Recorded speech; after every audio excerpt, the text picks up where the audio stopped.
Episode के start में हमको दिखाया जाता है कुछ लोग जो कि बोलते हैं एक आदमी को कि तुम अपने मैजिक को हम पे यूज़ करो, देखते हैं हम पे कितना असर होता है। फिर वो आदमी उन लोगों पे अपना मैजिक यूज़ करता है तो उन लोगों को ज़्यादा फर्क नहीं पड़ता, और वो लोग जब उस पे मैजिक यूज़ करते हैं तो वो मतलब मर ही जाता है, और मरते मरते सोचता है कि ये आखिर कितना अच्छी मौत है, मतलब ये मुझे दर्द दे रहा है और ये गर्म है, मतलब वो एक साइकोपाथ जैसा बात कर रहा है और बोलता है कि मैं ऐसा ही एक मौत फिर से चाहता हूँ।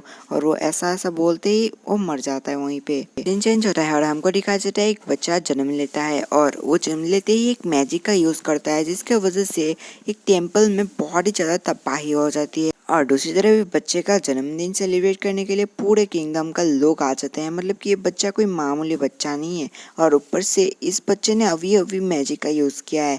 और फिर हमको कुछ दिनों का बाद का सीन दिखाया जाता है जहाँ पे कुछ लड़कियां किसी को ढूंढ रही होती है, और ये लड़कियां किसी प्रिंस लॉयड नाम के लड़के को ढूंढ रही होती है। और प्रिंस लॉयड को कुछ गार्ड भी देख लेते तो प्रिंस लॉयड बोलता है कि प्लीज़ मेरे लोकेशन को इन लड़कियों को मत बताना, और वहाँ से भाग जाता है। तो गार्ड उसको चिल्लाते हुए बोलते तुम कभी सुधरोगे नहीं, और फिर उसके बचपन के बारे में बोलता है कि किस तरह से उसने बचपन में पिक्चर बुक के देखने के अलावा एक मतलब बुक रीडिंग करना शुरू कर देता था, मतलब वो बहुत ही एडवांस बच्चा था और वो बहुत ही अजीबोगरीब चीज़ें करता था जो कि एक बच्चा नहीं करता है। और मुझे तो लगता है किसी ग्रेट विलियम बॉडीएक्स का रिइंकार्नेटेड वर्जन है। फिर वो लड़का मन में ही सोचता है कि मैं सच्ची में एक रिइंकार्नेटेड पर्सन हूँ। और मैं बता देना चाहता हूँ कि ये जो बंदा है मतलब लड़का, ये एपिसोड के स्टार्ट में जो हमको मरते हुए आदमी का सीन दिखाया था, ये उसी आदमी का रिइंकार्नेटेड वर्जन है। और मन में ही सोचता है कि मुझे ये सब फ्रेम थ्रोन इन सब में कुछ भी ज़रा इंटरेस्ट नहीं है, मैं बस पुरानी ज़िंदगी की तरह ही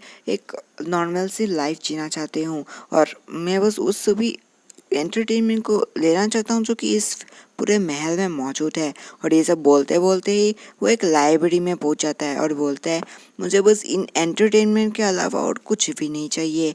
और वो एक बुक को लेता ही है पढ़ने के लिए, पर एक लड़की आके उसके पीछे से उस बुक को पकड़ लेता है, बोलता है फाइनली मैंने तुमको ढूंढ लिया प्रिंस लॉयड, अब चलो मेरे साथ ट्रेनिंग करने। और वो बाहर आके बोलती है कि मैं तुम्हारा ट्यूटर हूँ पिछले 3 साल से, और ये अब मेरा काम ही हो चुका है, मतलब कि ये मेरे जीने का रीज़न बन चुका है। लॉयड मन में सोचता है कि अगर मैंने इसके साथ अभी ट्रेनिंग किया तो शायद से रात हो जाएगी, और वो उसके साथ फाइट करने लगता है और किसी चीट टेक्निक का यूज़ करता है, पर उस लड़की को उसके चीट टेक्निक के बारे में समझ में आ जाता है और वो इसलिए उसको हरा लेता है। पर वो लड़की तो उससे बहुत ही ज़्यादा इम्प्रेस हो जाती है क्योंकि उसने इतने बचपन में इतने माहिर टेक्निक को यूज़ जो किया, इतने बड़े बड़े लोग भी उसको यूज़ नहीं कर पाते। फिर वो लड़की उस लड़की को नहाने के लिए ले जाता है बहुत सारे लड़कों के बीच में। फिर वो लड़का बोलता है कि मैं खुद से अकेले नहा सकता हूँ, इस सर्जन को तकलीफ क्या है भाई। और वो लड़कियाँ प्रिंस लॉयड को बहुत ही ज़्यादा हॉरर स्टोरी सुनाने लगते हैं, और प्रिंस लॉयड थोड़े सा डर जाते हैं, जिसको देखकर सभी लड़कियाँ बोलती है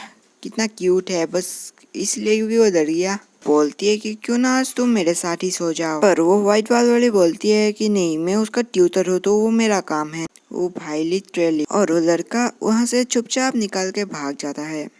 दूसरी तरफ लड़कियां लड़ रही होती है, लिटरली इस लड़के को तकलीफ क्या है, लगता है ये थोड़ा सा गे है। और वो लड़का उसी लोकेशन में जाता है जैसे कि उन लड़कियों ने बताया था कि वहाँ पे मॉन्स्टर्स है, और वो अपने एक एबिलिटी का यूज़ करता है जिसके वजह से वो इनविजिबल हो जाता है। और उस जगह में कुछ गार्ड्स होते हैं, लेकिन वो अपने इनविजिबल टेक्निक की वजह से वहाँ से बच के निकल जाता है। और वो लड़का चलते चलते एक दौड़ में पहुंच जाता है जिसमें सील लगा होता है। उस सील को मारने के लिए 3 सोर्सर्स ने अपनी जान तक दे दी थी, और वो बहुत ही ज़्यादा मामूली सा सील नहीं है, बहुत ही ज़्यादा खतरनाक सील है।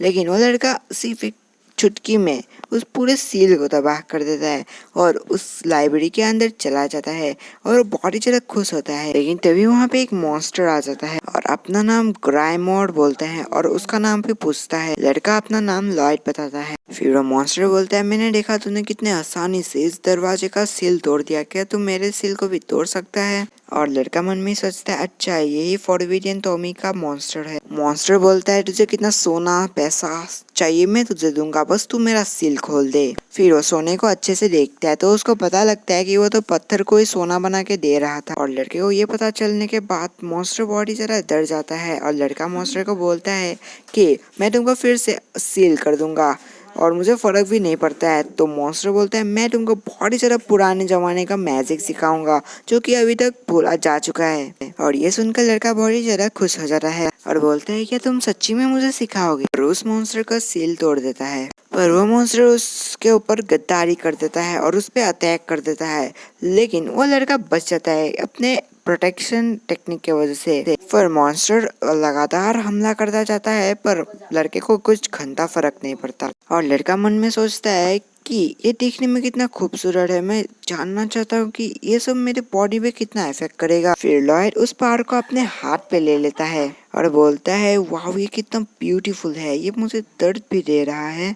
फिर उसका हाथ जल जाता है और वो उस हाथ जले हुए हाथ में से निकले हुए खून को थोड़ा सा चखता है और बोलता है वाओ ग्रैमोर मुझे थोड़ा सा और दो। फिर मॉन्स्टर कुछ मंत्र बकता है और उस पर अटैक कर देता है, पर लड़के को कुछ घंटा फर्क नहीं पड़ता और वो बोलता है बहुत ही मजेदार है, जो देख के मॉन्स्टर बहुत ही ज्यादा गुस्से में आ जाता है। फिर लॉयड बोलता है चलो अब तुम अपना डिफेंसिव टेक्निक दिखाओ, मैं तो अटैक करने जा रहा हूँ। और वो अटैक कर देता है तो मॉन्स्टर हार मान लेता है। फिर लॉयड अपने टेक्निक को यूज करके उस सभी चीजों को पहले जैसा कर देता है। दूसरी तरफ वो मॉन्स्टर उसके सामने झुक जाता है और उसको मास्टर करके बुलाता है। फिर लॉयड पूछता है क्या तुम मेरे लिए थोड़ा सा छोटा बन सकते हो और क्यूट सा।